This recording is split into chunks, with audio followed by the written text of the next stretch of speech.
Um jovem negro sai para fazer compras. Voltando para casa, é confundido com um bandido, baleado e acaba morto. Quantas histórias parecidas com essa a gente já não ouviu? De pessoas que não fizeram nada de errado, mas acabaram pagando com a vida pelo erro dos outros. Hoje na luta, vamos relembrar um caso que ficou muito famoso mundo afora, comparar com a nossa realidade e pensar um pouco sobre essa difícil questão. Afinal, por que será que a vida acaba valendo tão pouco? No dia 26 de fevereiro de 2012, Trayvon Benjamin Martin saiu com seu pai para visitar a madrasta no bairro de Twin Lakes, nos Estados Unidos. À noite, estava chovendo. Ele colocou seu moletom com capuz e foi para a loja de conveniência comprar uns doces e um refrigerante. Era um jovem negro de 17 anos, alto e magro. No bairro em que ele estava, existia uma patrulha comunitária, um grupo de moradores que se reunia para fazer a ronda e proteger as casas contra roubos. Nesse dia, o morador George Zimmerman, um dos líderes dessa patrulha, estava fazendo a ronda de dentro do seu carro, com uma pistola 9mm e viu Martin voltando para casa. Esse homem, então, ligou para a polícia e avisou que havia uma pessoa em atividade suspeita no seu bairro. Nas gravações dessa ligação, ele explicou o que isso significava.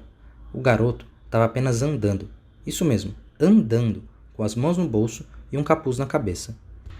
Para o vigilante, um homem negro andando no seu bairro já era suficiente para fazer dele uma pessoa suspeita. Na ligação, ele ainda diz: esses malditos, eles sempre escapam. Infelizmente, Martin não conseguiu escapar do racismo aquela noite. O vigilante saiu do carro e começou a perseguir o garoto. Martin, ao perceber que estava sendo seguido por um estranho armado, teve medo e correu, como qualquer pessoa faria.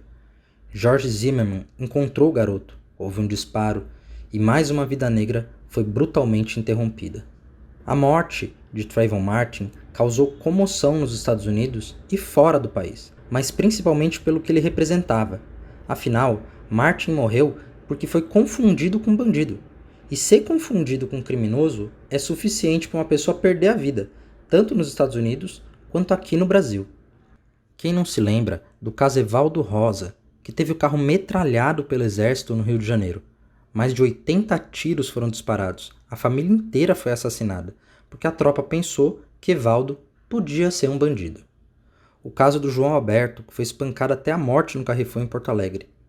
Em Duque de Caxias, o jovem Rômulo Gabriel foi baleado na cabeça por um policial quando descia de um Uber na frente de casa.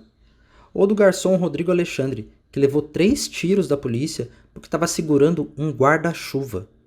Em todos os casos, a mesma desculpa: foram confundidos com bandidos em atividade suspeita. Se parece suspeito, então pode ser bandido. Se é bandido, tem que morrer. Essa é a lógica perversa que faz vítimas inocentes todos os dias. Vítimas como Trayvon Martin, mas também como Evaldo Rosa, João Alberto, Rômulo, Rodrigo e tantos outros.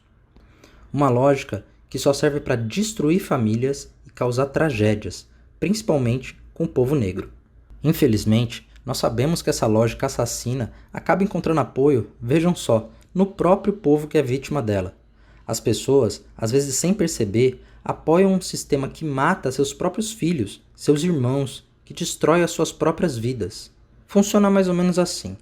O trabalhador honesto é vítima de um crime, fica com raiva, não se conforma com aquela injustiça e passa a exigir mais repressão.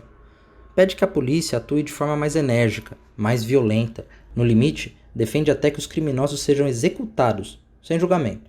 Os políticos entendem o recado e passam a adotar cada vez mais o discurso de bandido bom é bandido morto. Tudo para ganhar voto. Em 2018, o presidente da República e vários governadores ganharam a eleição assim. A polícia, então, entende o recado e passa a fazer o que o povo pediu. Age com mais violência para defender a chamada população de bem. Acontece que é impossível, na prática, fazer essa divisão entre quem é bandido e quem é, entre aspas, pessoa de bem. Não dá para olhar para o rosto de alguém e fazer essa separação injusta e macabra entre pessoas que podem viver e pessoas que merecem morrer. Então, a polícia, o exército, acabam criando padrões para tentar identificar as pessoas suspeitas. E adivinha quem acaba se enquadrando nesse padrão?